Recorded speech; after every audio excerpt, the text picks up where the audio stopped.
menempuh mata kuliah PGP dan menempuh mata kuliah kependidikan.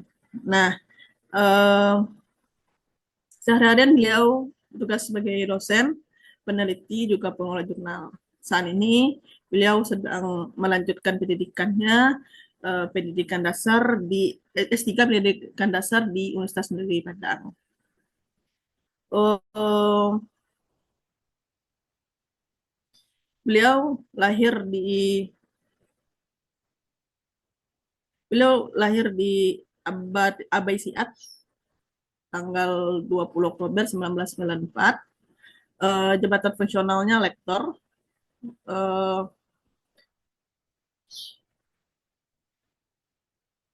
Banyak sekali jurnal-jurnal yang telah sudah terbit sama beliau. Beliau juga penulis ya, juga editor jurnal. Jadi kawan-kawan mahasiswa nanti kalau seandainya mau terbit jurnal sama beliau, beliau juga punya jurnal sendiri. Itu Fedu ya kalau nggak salah namanya Pak ya. Itu Fedu. Fedu Iya, jurnal. Baik, salam berikan salam kita kirimkan ke Nabi besar Muhammad SAW untuk mensingkatkan waktu sebelum kegiatan kita mulai ini kita uh, ucapkan uh, Al-Fatihah dimulai. Amin, amin, ya alamin.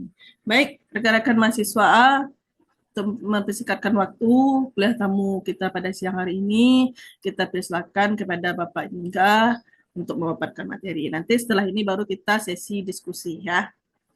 Mohon keaktifannya rekan-rekan mahasiswa dalam proses pembelajaran media pembelajaran digital. Kepada Bapak Ngingga Prananda MPD dipersilakan.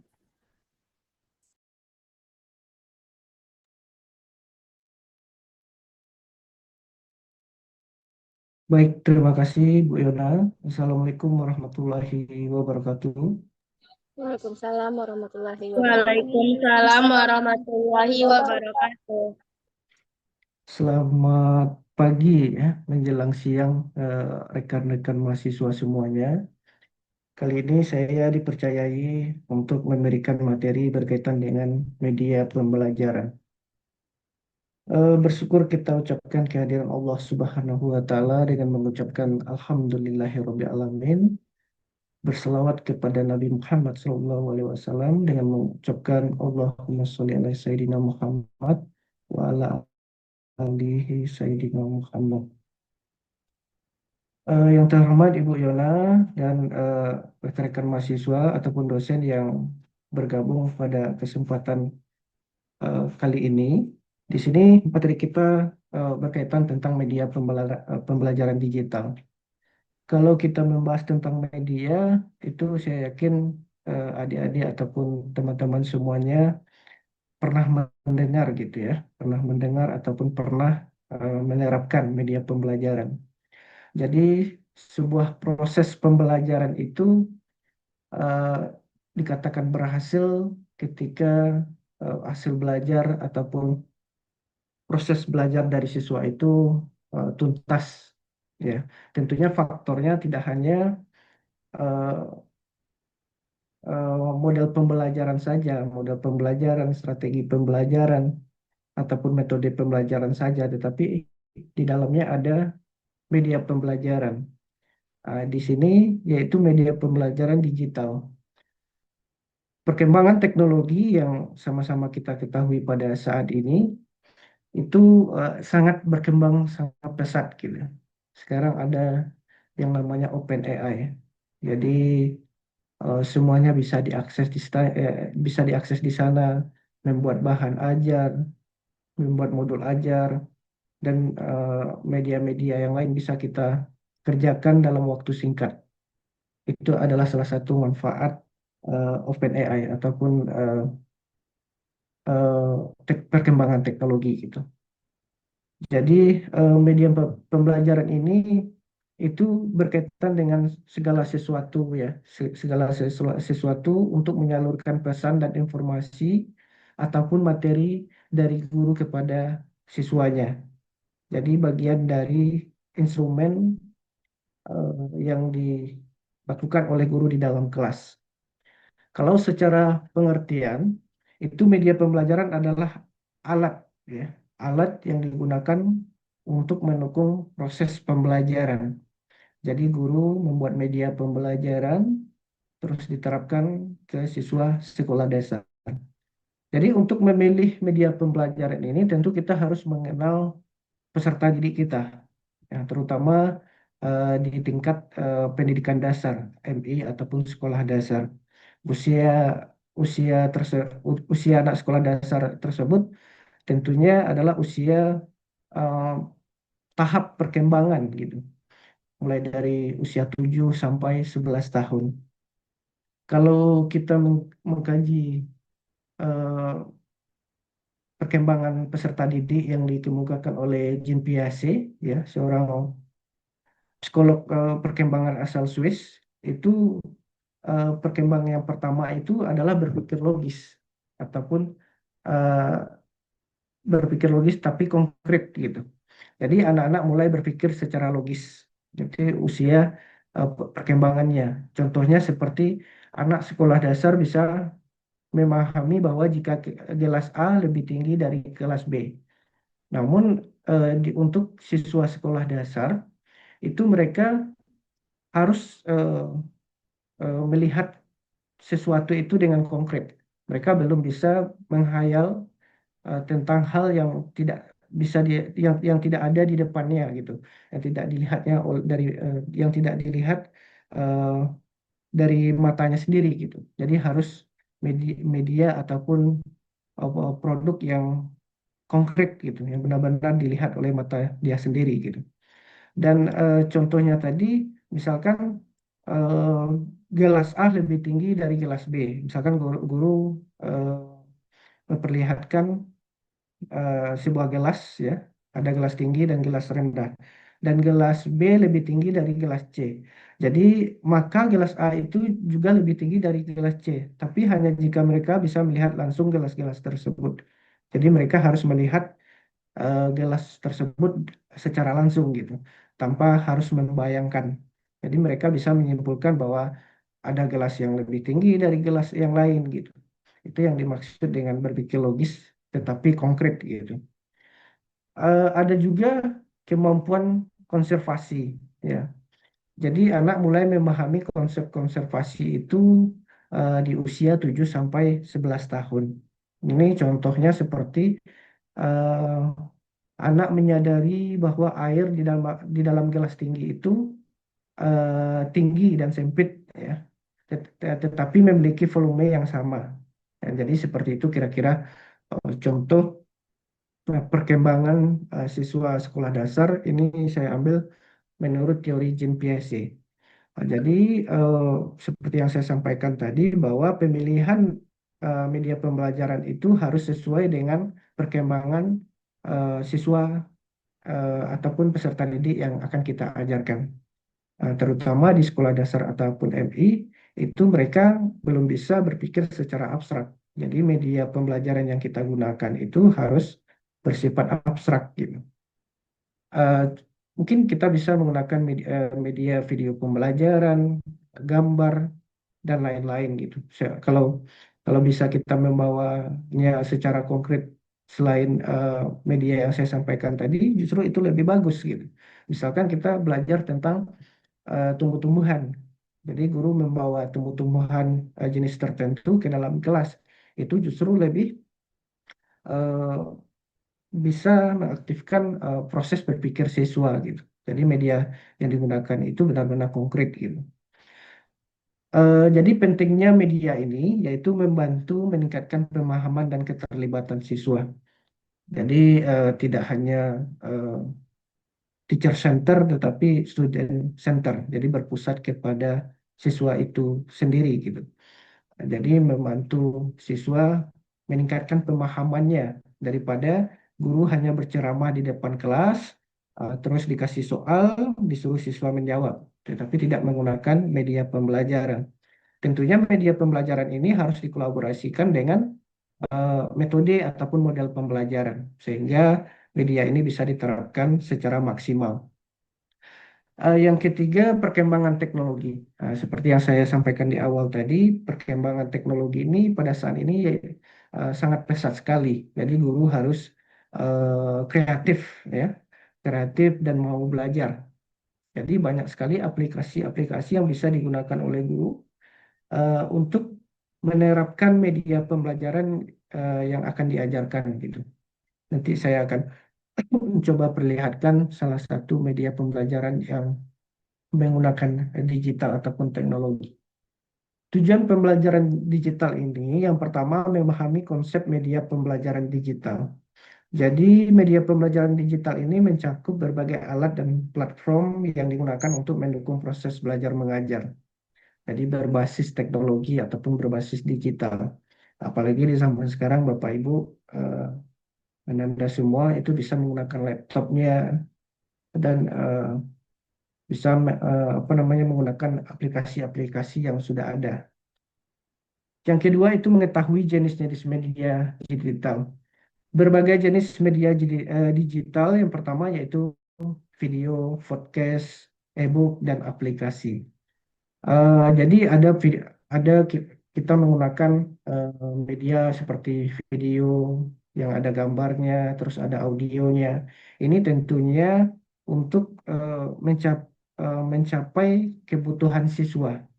Karena gaya belajar siswa itu berbeda-beda. Ada yang audio, dia hanya suka mendengarkan ketika guru menjelaskan. Ada yang visual, dia suka melihat media itu atau materi itu secara konkret gitu. Terus ada audio visual ataupun gabungan.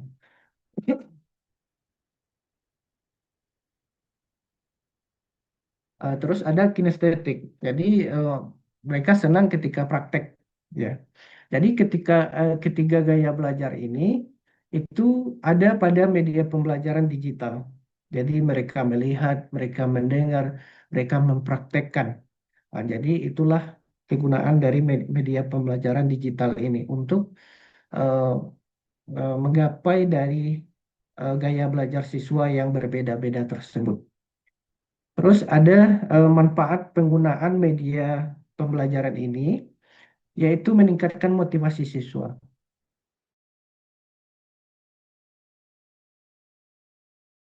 Praktek ya, sudah praktek mengajar di sekolah ataupun di kelas. Kalaulah guru itu menampilkan media pembelajaran di kelas, siswa itu sangat excited gitu. Mereka sangat senang gitu. Apalagi media yang digunakan guru itu menarik, apalagi berbau-bau animasi gitu. Pasti siswa itu akan termotivasi gitu. Nah, jadi tentunya memfasilitasi pembelajaran mandiri dan menyediakan materi yang lebih interaktif. Selanjutnya mengetahui tantangan penggunaannya. Jadi seperti internet dan penggunaan digital seperti laptop dan lain-lain itu juga menjadi tantangan bagi guru-guru mungkin yang senior. Kalau Ananda dan teman-teman di sini, saya yakin kalau untuk digital Ananda sudah bisa gitu. Jadi jangan sampai eh, tidak mengerti dan malas untuk belajar tentang yang namanya perkembangan teknologi ini gitu. Terus ada keterbatasan teknologi. Biasanya di sekolah-sekolah tertentu eh, itu teknologi, jangankan teknologi sinyal, sinyal mungkin susah gitu. Nah, jadi guru juga harus bisa mencari alternatif lain kalau tidak ada eh, fasilitas teknologi di sekolahnya, mungkin bisa menggunakan media-media yang bersifat itu daur ulang, ya, daur ulang bisa dari sampah ataupun dari eh, lingkungan-lingkungan sekitar sekolahnya. Jadi tidak ada alasan bagi guru ataupun calon seorang guru untuk tidak menggunakan media pembelajaran. Tidak ada alasan gitu. Ini saya tidak ada sinyal, saya tidak ada biaya, tidak difasilitasi sekolah. Bahan bekas pun bisa kita jadikan media pembelajaran. Jadi media pembelajaran digital ini media yang menggunakan teknologi digital untuk menyampaikan materi pembelajaran secara interaktif. Contohnya salah satunya video pembelajaran. Video pembelajaran ini memungkinkan siswa untuk memahami materi secara visual dan auditory. Terus aplikasi pembelajaran. Kalau video pembelajaran ini teman-teman di sini bisa mencari video pembelajaran di YouTube ataupun membuatnya sendiri gitu. Aplikasi pembelajaran. Jadi aplikasi pembelajaran ini memberikan akses mudah kepada siswa untuk belajar kapan saja dan di mana saja. Jadi ada juga aplikasi yang tidak menggunakan sinyal gitu. Tapi offline juga bisa seperti Flipbook ya. Itu bisa digunakan secara offline. Terus ada e-learning. Jadi e-learning ini menyediakan platform online bagi siswa untuk belajar dengan fleksibilitas waktu dan tempat. Ini mungkin sudah diterapkan di kampusnya. Kalau di UNU sendiri ini sudah diterapkan. Jadi perbedaan media tradisional dan digital. Nah, kalau dulu kita itu diajarkan oleh guru kita itu menggunakan buku paket, terus media pembelajarannya berupa poster. Jadi belum kalau zaman saya sekolah itu belum ada eh, laptop ya yang digunakan oleh guru dalam proses pembelajaran. Palingan ketika guru mengajar papan tulisnya penuh gitu dan gambar yang digunakan pun berupa poster ya, yang kusam dan lain-lain gitu. Terus ini perbedaannya ya. Kalau media tradisional seperti buku, nah ini seperti yang saya jelaskan tadi poster. Sedangkan media digital itu mencakup video, animasi dan aplikasi yang lebih dinamis. Terus yang kedua aksesibilitas ya. Jadi media tradisional ini umumnya lokal ya, sedangkan media digital ini dapat diakses secara global dan fleksibel oleh berbagai pengguna. Terus yang terakhir interaktivitasnya. Jadi media tradisional itu memiliki interaksi yang terbatas. Sementara media digital itu memungkinkan interaksi yang lebih tinggi dan pengalaman belajar yang lebih mendalam. Jadi itu perbedaan secara umum antara media tradisional dan digital. Terus jenis-jenis media digital, yang pertama yaitu video pembelajaran, yang kedua ada podcast edukatif. Ini teman-teman bisa mengaksesnya di YouTube. Jadi ketika proses pembelajaran berlangsung, Anda bisa menampilkan YouTube. Jadi gunakanlah media sosial itu secara bijak gitu. Terus ada game edukatif. Game edukatif, terus ada learning management system. Ini contohnya ada Google Classroom, ada Moodle, Edmodo, Canva, Quizzes, dan lain-lain. Ini saya contohkan yang Flipbook ya.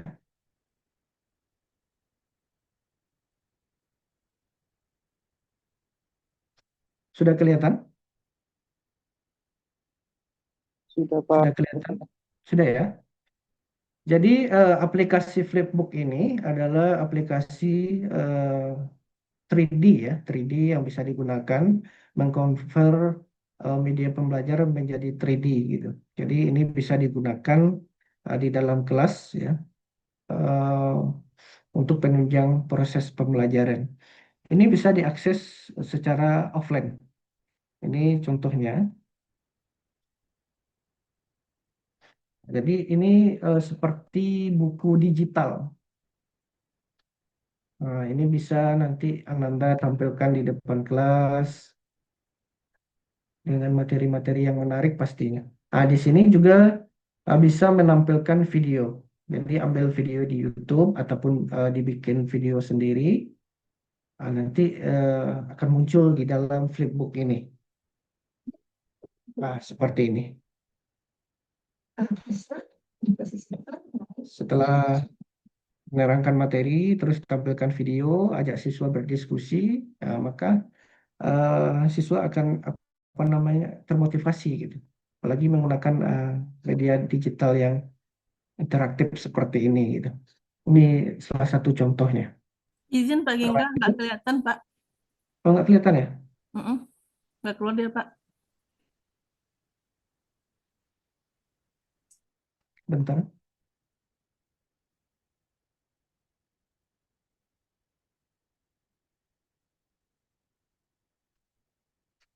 Hmm,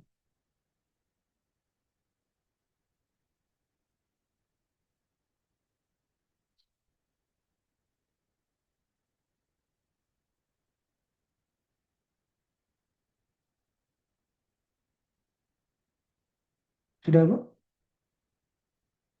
Sudah, Sudah? Pak. Sudah, Pak. Sudah. Oke. Oke. Nah, jadi inilah bentuk dari flipbook yang saya paparkan tadi.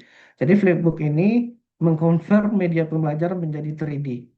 Jadi guru bisa menerapkan ini di dalam kelas. Jadi ini bisa online, bisa offline. Nah, jadi bentuknya seperti buku digital.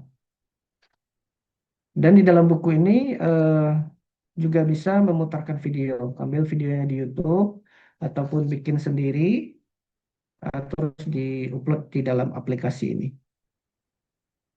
Nah, jadi bisa ditampilkan video pembelajaran.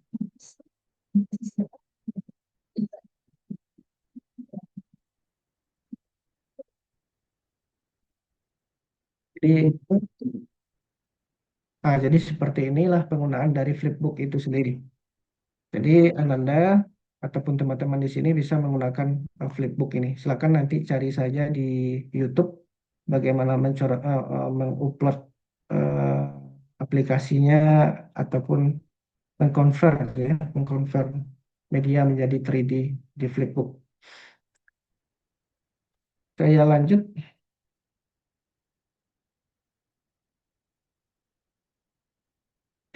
Keunggulan media pembelajaran yang pertama itu interaktif dan menarik. Jadi media pembelajaran digital ini menciptakan pengalaman belajar. Seperti yang saya tampilkan tadi, kalau siswa itu kalau ada gambar, ada yang berbau-bau animasi, mereka pasti bersemangat ya, Eh, pasti termotivasi mereka untuk belajar gitu. Yang kedua itu fleksibel waktu dan tempat. Jadi ini bisa media digital ini bisa eh, diakses di rumah siswa gitu, tidak harus di dalam kelas. Gitu. Mereka bisa bawanya pulang untuk diperlihatkan ataupun di belajar di rumah dan lain-lain gitu. Jadi waktunya fleksibel gitu. Terus yang ketiga mendukung pembelajaran mandiri. Tentunya dengan media digital ini siswa bisa belajar di rumah gitu. Cukup dikirimkan saja filenya, aplikasinya, mereka bisa akses media tersebut di rumah. Terus yang terakhir akses ke materi global. Dengan eh, dengan media ini otomatis materinya bisa luas gitu. Tidak hanya berpatokan ke buku saja, tetapi materi-materi yang sangat luas itu bisa diakses di media digital. Setelah kelebihan tentunya ada kekurangan dari media digital. Nah, yang pertama itu ketergantungan pada perangkat. Tentunya kalau media digital kita harus punya perangkat laptop, HP, jaringan, dan lain-lain gitu.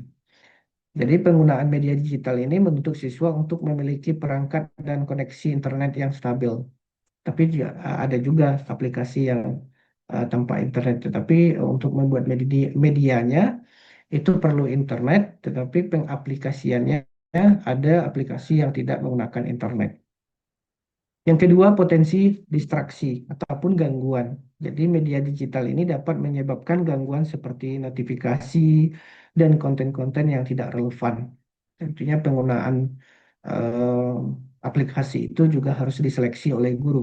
Karena aplikasi yang cocok digunakan untuk siswa sekolah dasar eh, itu perlu diseleksi gitu. Yang ketiga, tidak semua siswa itu melek teknologi. Jangankan siswa ya, guru pun juga tidak semua melek teknologi. Tetapi sebagai seorang guru tentunya harus beradaptasi setiap perkembangan eh, pembelajaran gitu, termasuk teknologi. Kalau untuk anak-anak sekarang ini, saya yakin yang namanya handphone ataupun laptop mereka sudah bisa. dia sudah bisa scroll media sosial, nonton YouTube, main Facebook dan semacamnya, mereka sudah bisa. Kalau di zaman kita ya, anak 90-an ya, anak 90-an, itu mungkin handphone belum eh, ada gitu, belum seperti sekarang gitu, yang bisa eh, semuanya, yang semuanya memiliki gitu. Tapi kalau sekarang anak SD pun sudah mahir menggunakan handphone gitu. Saya rasa untuk kekurangan yang ketiga ini sangat minim sekali gitu. Yang selanjutnya peran guru di era digital.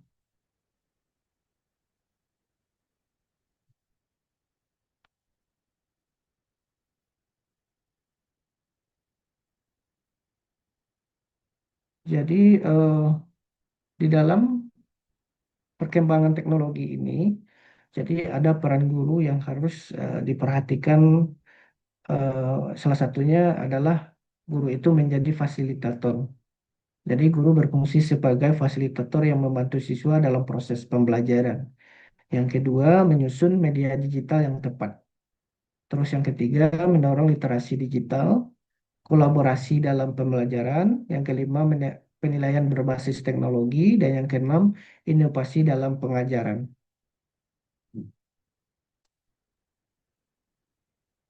Jadi, peran guru di era digital ini itu ditandai dengan pesatnya perkembangan teknologi. Jadi guru tidak lagi sekedar menjadi satu-satunya sumber informasi, melainkan harus mampu menjadi fasilitator, juga sekaligus menjadi pembimbing dalam proses pembelajaran yang tentunya yang berpusat kepada siswa. Jadi ada perubahan perkembangan zaman ini tentunya menuntut guru untuk memiliki literasi digital. Jadi guru tidak boleh gaptek ya, harus terus belajar dengan perkembangan zaman eh, yang teknologi sekarang itu sangat gila-gilaan sekali gitu. Contohnya guru sebagai fasilitator ini, eh, contoh penerapannya guru menyediakan sumber belajar dari berbagai platform, misalnya YouTube, Google Classroom, itu lalu membimbing siswa dalam mendiskusikan dan memahami materi tersebut. Nah, jadi guru memfasilitasi siswa, misalkan tampilkan video pembelajaran di YouTube ataupun di Google Classroom. Nanti guru mengajak siswa untuk berdiskusi di dalam kelas. Guru itu sebagai pembimbing ya, di tengah eh, informasi digital ini yang begitu banyak, media sosial yang begitu banyak ya. Tentunya guru itu bertugas membekali siswa dengan kemampuan literasi digital, yaitu kemampuan untuk mencari, mengevaluasi, menggunakan, dan menciptakan informasi secara bertanggung jawab. Jadi edukasi siswa eh, tentang informasi-informasi yang didapatkan mungkin di handphonenya, apa informasi yang boleh dikonsumsi oleh dia, ataupun informasi yang diperbolehkan untuk anak usia pendidikan dasar gitu.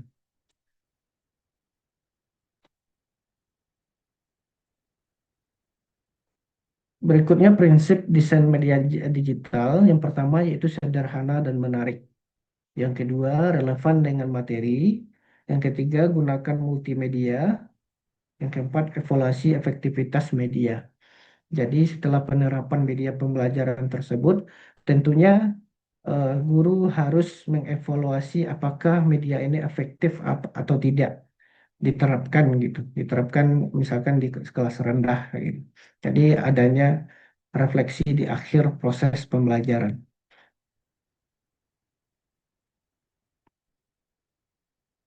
Terus ini tren media pembelajaran digital seperti yang saya sampaikan di awal tadi, adanya pembelajaran berbasis AI. Jadi menggunakan kecerdasan buatan ini untuk meningkatkan pengalaman belajar dengan personalisasi dan analisis data yang lebih baik. Terus yang kedua, ada AR ya, virtual reality. Dari menerapkan AR dan VR untuk menciptakan pengalaman belajar yang mendalam dan interaktif. Terus yang ketiga, micro learning. Jadi pendekatan pembelajaran ini berfokus pada penyampaian informasi dalam potongan kecil mudah dicerna gitu. Terus ada mobile learning, pembelajaran yang dapat diakses melalui perangkat mobile, seperti yang saya sampaikan tadi.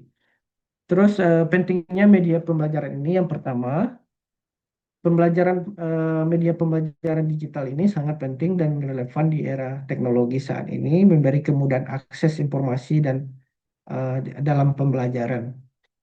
Terus yang kedua, kesiapan sumber daya. Jadi kesiapan guru, siswa, dan infrastruktur adalah kunci agar media pembelajaran digital ini dapat dimanfaatkan dengan baik.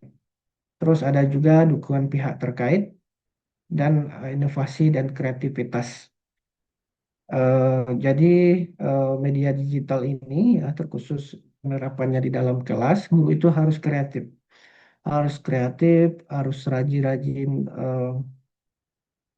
belajar, jangan gampang menyerah, apalagi yang namanya digital, kita itu perlu belajar dan benar-benar memahami fungsi dari digital itu sendiri. Sekarang sudah ada YouTube. Kalau tidak bisa menggunakan aplikasi ini, lihat saja YouTube tutorial penggunaan aplikasi ini. Nah, itu pasti keluar. Nah, tinggal mau atau tidaknya kita untuk belajar. Apalagi calon seorang guru. Calon seorang guru itu harus berpikir secara kritis, ya, analis, dan juga kreatif. Itulah eh, seorang guru ataupun calon seorang guru. Terkhususnya apalagi eh, calon seorang guru MI ataupun nantinya PGSD, ya. Yang diajarkan adalah siswa yang lagi asik-asiknya bermain gitu. Apalagi anak kelas rendah, ketika gurunya memberikan materi di dalam kelas, mereka di belakang itu lari-larian, minta izin keluar kelas, mengganggu temannya kiri kanan. Nah, itulah yang dihadapi oleh seorang guru di tingkat pendidikan dasar gitu. Nah, jadi guru itu harus kreatif, mana media pembelajaran yang bisa memfokuskan siswa untuk memperhatikan guru, eh, dan mana media yang tidak cocok diterapkan untuk eh, siswa sekolah dasar terkhususnya. Mungkin itu saja. Saya kembalikan ke Bu Yona. Terima kasih. Nah, itu dia pemaparan pemakaran materi dari Pak Gingga. Wah, cukup menarik ya. Menarik dan artinya sebagai seorang guru disuruh kreatif. Nah, memang harus itu tantangannya ya Pak Gingga ya. Apalagi kita nggak tahu nih tantangan 10 tahun ke depan, 5 tahun ke depan, bahkan jangan ke 5 tahun ke depan, 3 tahun ke depan deh, kita nggak tahu. Apalagi sudah ada sekarang aplikasi AI, itu sangat-sangat membantu sekali. Jadi artinya ketika kita memilih kita sebagai seorang guru, jadi kita harus mampu, harus bisa bertentangan dengan teknologi. Oke ya, baik. Kira-kira sesi selanjutnya silakan rekan-rekan yang mau bertanya. Nanti absennya setelah ini ya, setelah pertanyaan baru kita ambil absen ya. Boleh berdiskusi? Kita masukkan dulu sesi diskusi, boleh? Ada yang ingin diskusikan sama Pak Gingga? Silakan ya. Selagi beliau ada di sini, silakan gali ilmu beliau.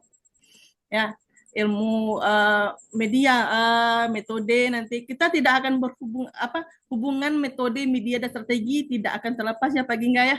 Sebagai seorang guru kita nanti akan terus berkembang seperti itu. Ya, jadi gunanya kuliah umum inilah ya. Selain kuliah tatap muka, kawan-kawan dengan kuliah umum inilah bisa lebih leluasa bertanya gitu ya. Tatap mukanya mungkin hanya 30 menit, 45 menit, seterusnya tugas rumah lagi gitu ya. Kalau kuliah umum di sinilah kawan-kawan bisa lebih leluasa bertanya. Baik, silakan. Ada yang ingin bertanya sama Pak Gingga, Pak gimana sih trik membuat media gitu. Dan cepat gitu. Ya, yang lain silakan.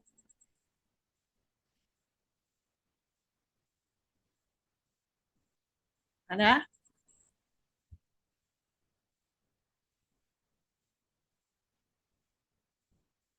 Atau yang bertanya, silakan.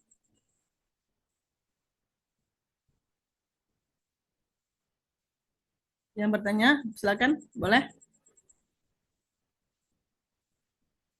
Seputar tentang media pembelajaran banyak ya yang bisa ditanyakan itu sepanjang sepanjang itu pemaparan dari Bapak Gingga ya.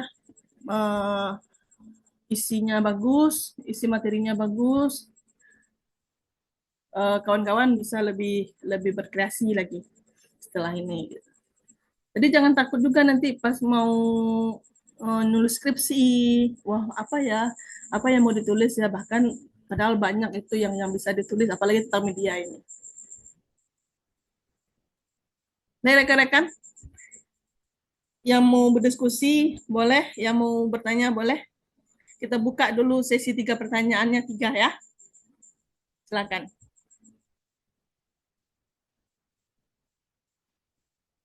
Silakan, Devina Zahra.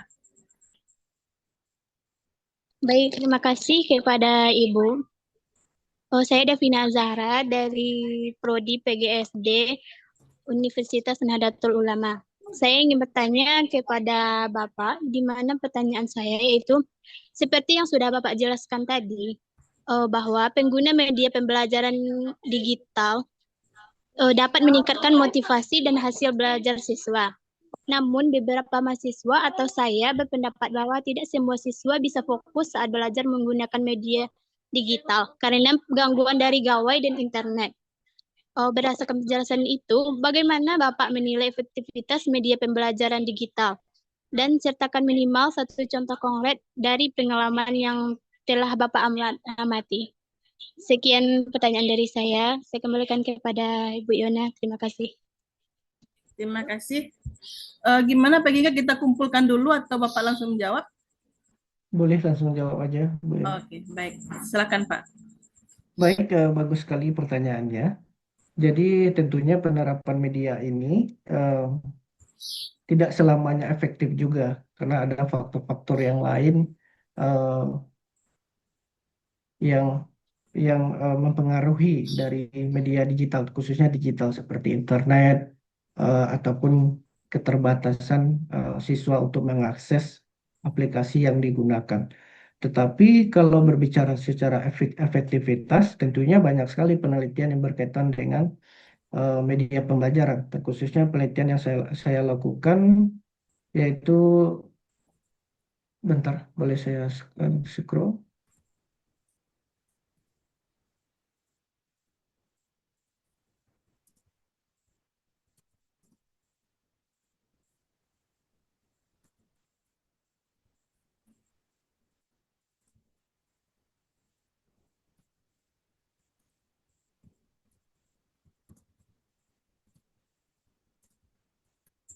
Sudah kelihatan ya, Bu Yana? Udah kelihatan, Bu Yana?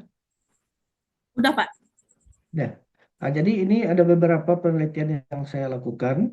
Ada juga yang berkaitan dengan media video pembelajaran ini, yang bagian ketiga. Nanti teman-teman bisa mengaksesnya di Google Scholar namanya, atau Google Cendekia. Jadi ketik saja apa yang mau cari. Kalau mau mencari profil saya ada di sana gitu. Tinggal diketik saja hingga Anda. Jadi di dalam penelitian pengembangan media video pembelajaran ini, itu penelitian saya pada tahun 2021, ini masih relevan karena belum lebih dari 5 tahun. Jadi dalam penelitian ini, pengujian media video pembelajaran ini sangat efektif sekali digunakan di dalam pembelajaran. Karena konsep dari media pembelajaran itu adalah seperti yang saya sampaikan tadi, ada 3 gaya belajar siswa yang tercapai di dalam video pembelajaran tersebut. Ada audio, mereka mendengarkan, ada visual, mereka melihat, ada kinestetik, mereka mempraktekkan. Tentunya media pembelajaran itu berhasil karena ada model pembelajaran di dalamnya gitu. Misalkan media pembelajaran cooperative learning, mereka disuruh untuk berkelompok, bekerja sama, terus membahas video pembelajaran yang ditampilkan oleh guru. Itu otomatis mereka akan meningkatkan motivasi mereka di dalam pembelajaran gitu. Seperti yang ditanyakan tadi, tidak semua siswa itu termotivasi. Mungkin kalau bagi Ananda yang sudah pernah praktek, cobalah nanti tampilkan media pembelajaran. Mereka itu sangat termotivasi dengan yang namanya visual, ya. Secara umum, siswa sekolah dasar itu sangat tertarik dengan yang namanya visual, yang bisa mereka lihat sendiri gitu. Bukan mereka hayalkan, tetapi itu dilihatnya dengan sendirinya gitu, dengan secara konkret gitu. Jadi contoh yang pernah saya lakukan ini ya, penelitian-penelitian yang sudah saya lakukan tahun 2022 juga saya meneliti pengaruh video animasi ya terhadap hasil belajar. Nah, ini hasil penelitian ini juga berdampak efektif terhadap siswa sekolah dasar. Terus ada juga eh,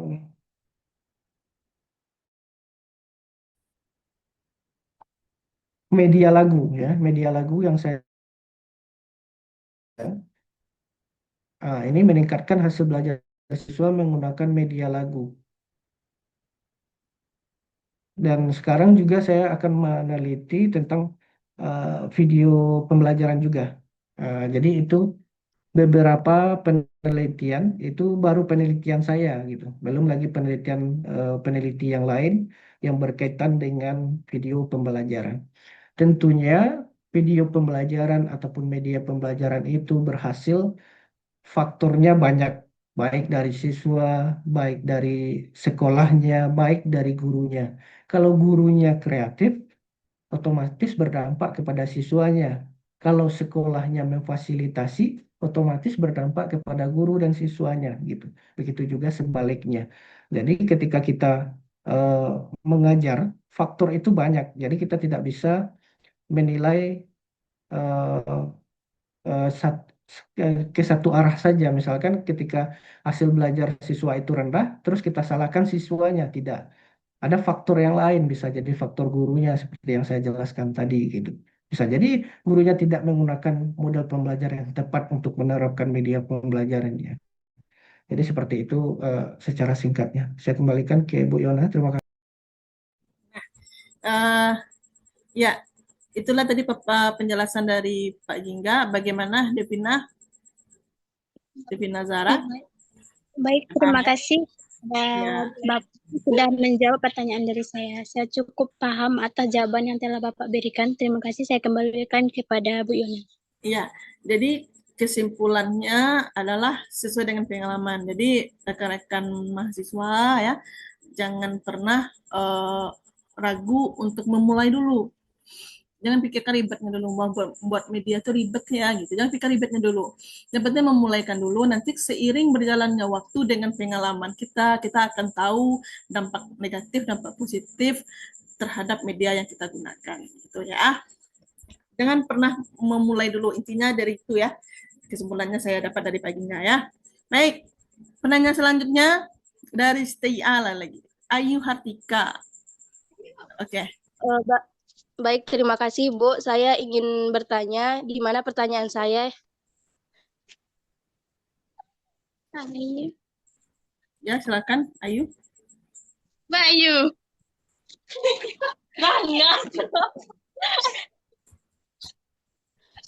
Baik, terima kasih Bu. Saya Ayu Hartika dari Prodi PGSD BP24 ingin bertanya, di mana pertanyaan saya yaitu bagaimana pandangan Bapak mengenai kesiapan guru SD atau MI dalam memanfaatkan media digital secara optimal? Hanya itu pertanyaan dari saya, kembali kepada Bu Yona. Silakan ulang yuk, bagaimana pandangan Bapak?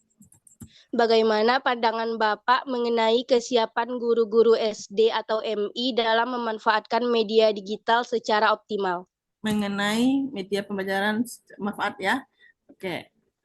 Oke, Pak Gingga, langsung jawab dulu atau gimana? Dikumpulkan dulu. Kumpulkan juga boleh Bu Yona. Kumpulkan Kumpulkan ya. aja semuanya. Ya. Oke, penanya yang kedua, penanya yang ketiga silakan. Kalau dapat dari Stay Darul Falah lah lagi. Ya, silakan.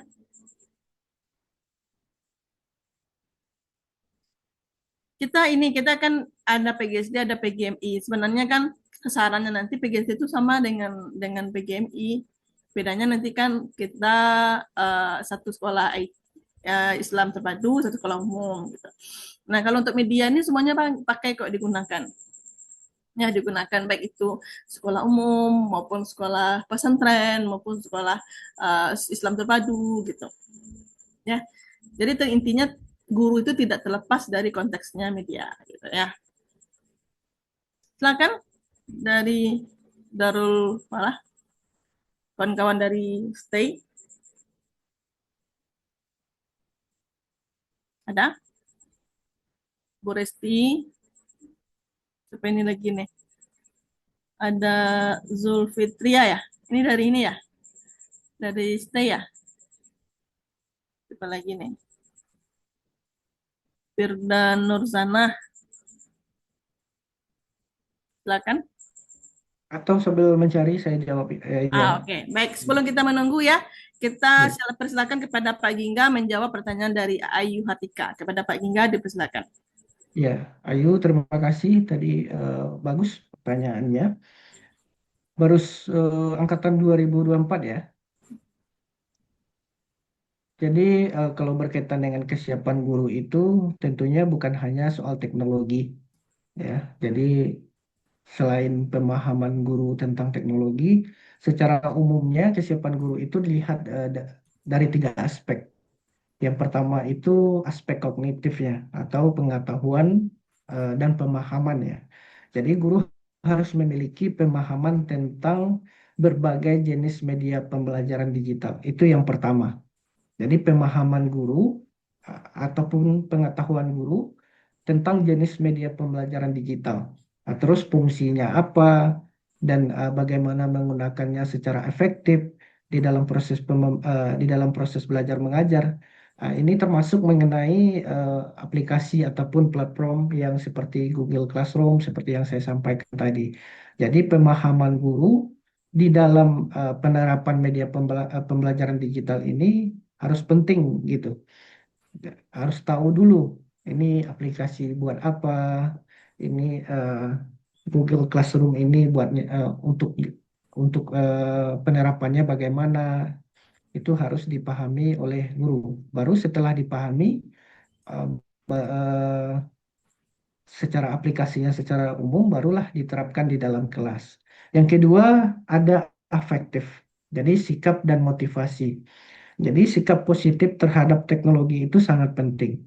Nah, jadi kelebihan-kelebihan dari teknologi itu perlu guru pahami juga. Jadi banyak guru yang sebenarnya sudah memiliki akses dan pelatihan mungkin di sekolah-sekolahnya, namun belum siap secara mental karena merasa takut, kurang percaya diri, ataupun tidak yakin dengan efektivitas media digital. Nah, jadi kalau di sekolah-sekolah itu biasanya ada pelatihan-pelatihan ataupun webinar ataupun kuliah umum dan lain-lain itu. uh, Tinggal bagaimana guru itu menerapkannya lagi gitu, mau tidak berinovasi gitu. Yang ketiga yaitu psikomotorik, jadi keterampilan praktis ya. Jadi persiapkan juga kemampuan teknis ya dalam mengoperasikan perangkat lunak ya yang menyusun materi yang berkaitan dengan digital ini, terus mengelola kelas mungkin pada saat itu mungkin tatap muka ataupun daring ya. Jadi dipersiapkanlah eh, media pembelajaran itu dengan maksimal. Tentunya kemampuan ini sangat bergantung pada pelatihan dan juga pengalaman seorang guru tersebut. Biasanya guru itu kebanyakan hanya menggunakan media pembelajaran cetak, ya, tidak kurang kurang mau menerapkan media yang berbasis digital tersebut gitu. Padahal media digital ini banyak gitu, banyak platform digital yang bisa diakses secara gratis. Kalau upaya kesiapan guru ini, cara meningkatkan upaya guru ini, yang pertama yaitu seperti yang saya sampaikan tadi, yaitu pelatihan. Mungkin pihak sekolah melaksanakan atau membuat webinar ataupun pelatihan-pelatihan guru di sekolah itu membantu meningkatkan pemahaman guru. Yang kedua itu mentoring dan komunitas belajar digital antar guru. Jadi kolaborasi antar guru sesama guru itu juga perlu penting gitu. Terus ada juga penyediaan infrastruktur dan dukungan teknis dari sekolah dan pemerintah. Eh, Kalau pemerintah tidak support, otomatis kita harus inisiatif guru itu inisiatif ataupun pihak sekolah harus inisiatif untuk memfasilitasi eh, digital ini gitu. Jadi untuk kesiapan guru ini dalam menggunakan media pembelajaran terkhusus digital ini merupakan gabungan dari kemampuan teknis, sikap terbuka terhadap teknologi, dan dukungan sistem pendidikan. Jadi ada tiga tadi, ada kognitif, afektif, dan psikomotorik gitu. Jadi berkaitan dengan pemahaman, sikap dan motivasi, terus ada keterampilan praktis dari seorang guru. Mungkin itu saja, saya kembalikan ke. Baik, terima kasih Pak Gingga. Nah, itu jawabannya dari Pak Gingga. Bagaimana? Ayu? Terima kasih Bapak yang telah menjawab pertanyaan dari saya. Itu sangat bermanfaat dan menambah wawasan saya terkait media digital di jenjang SD. Saya kembalikan kepada Bu Yona. Baik, terima kasih. Nah, terakhir. Ya, terakhir, silakan pertanyaan terakhir. Nanti setelah ini yang namanya kita kuliah ada kuisnya ya Pak Ea. Kita sediakan nanti kuisnya Pak Gingga. Kemudian baru ngambil absen. Pertanyaan terakhir ya, silakan.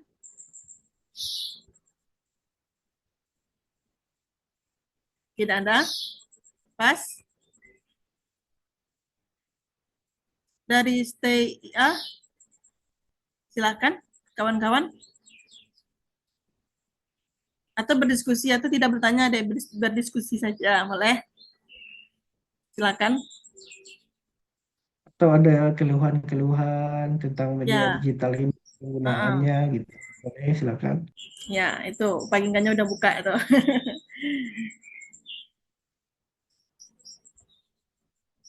Gimana?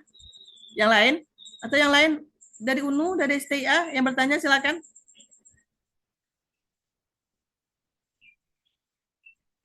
Mana ini?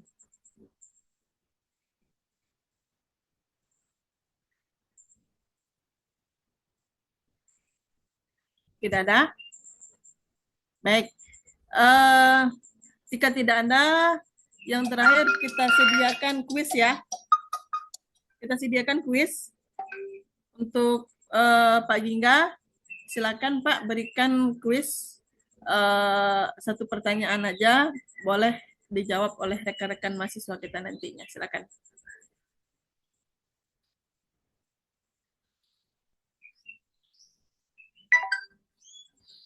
Baik, Bu Yana. Pertanyaan saya,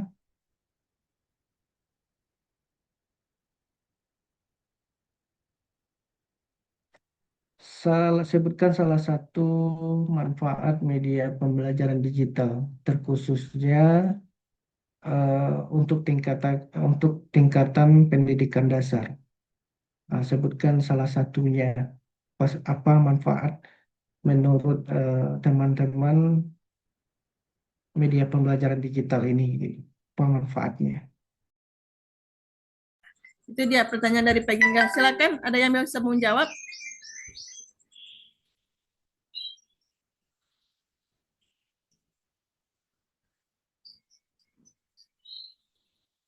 Ada dari Zulfitria. Rekan kami Zulfitria mau menjawab secara langsung. Ada jawabannya nih Pak, dari di chat Pak katanya. Meningkatkan motivasi belajar Pak. Bagaimana Pak? Ya, ada lagi? Ya, Itu ada salah lagi. satunya.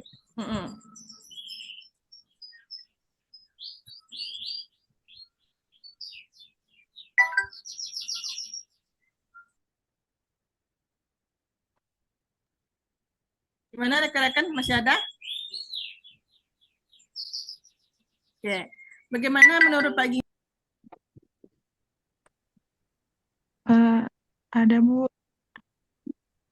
Nah, nih baru muncul rekan kita si Resti Yuliawati dari STIA ya, Resti ya. Baik, silakan Resti. Ini Bu, maaf ya kalau salah. Memfasilitasi interaksi Bu antara guru dan siswa meskipun pembelajarannya dilakukan secara daring atau jarak jauh.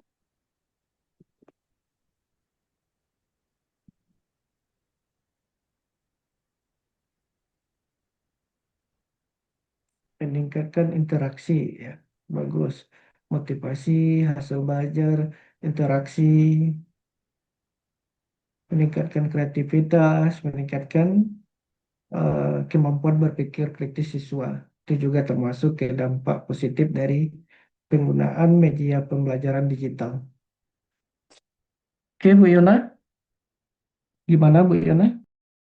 Itu dia pertanyaan dari jawaban dari Bapak ini ya, Bapak Gingga. Baik, terima kasih Resti, terima kasih Zulfitia. Apakah masih ada kawan-kawan yang ingin diskusi pertanyaan dengan kuliah tamu kita ini? Baik, kalau tidak ada, nah rekan-rekan mahasiswa, kami sudah menyiapkan link absen ya, silakan kawan-kawan isi link absennya untuk sertifikatnya ya. Jangan lupa isi email ya, karena sertifikat nanti akan dikirimkan ke email. Nah, baik rekan-rekan sekalian, tidak terasa kita sudah masuk ke akhir perkuliahan kita, kuliah tamu kita pada siang hari ini. Terima kasih banyak Pak Gingga atas ilmu yang bermanfaat. Semoga ilmu yang Bapak berikan mendapatkan pahala di sisi Allah Subhanahu wa taala dan berkah bagi mahasiswa-mahasiswa kita. Baik itu STIA Darul Falah dan PGSD Unus Sumbar. Baik ya. Baik rekan-rekan sekalian, itulah paparan dan perkuliahan kita pada siang hari ini. Alhamdulillah sudah berlangsung 1 jam ya, 1 jam lebih ya. Nah, saya sebagai moderator yang dipercayakan pada siang hari ini, mohon maaf jika ada salah-salah kata. Semoga ilmu yang diberikan bermanfaat hendaknya. Ya.